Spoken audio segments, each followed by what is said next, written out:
Samantala, dinepensahan ni Senate President Francis Escudero sa Senate Majority Leader Joel Villanueva sa ilang nag-uugnay dito na may kinalaman sa maanumalyang paggasta ng flood control project funds.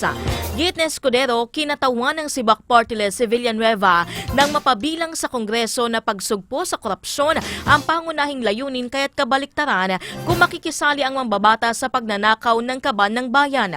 Nauna nang sinabi ni Escudero na demolition job sa kanilang dalawa, lalo't si Villanueva ang napipisil niyang maging majority leader bago pa magbukas ang 20th Congress.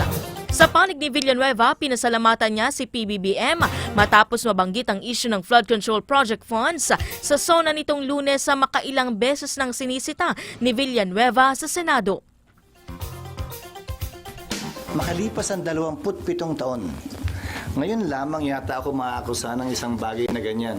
Ang masakit, dinamay pa si Senator Joel na kung maalala nyo, ay nung pumasok siya sa Kongreso, ay ang party list niya ay SIBAC, Citizens Battle Against Corruption.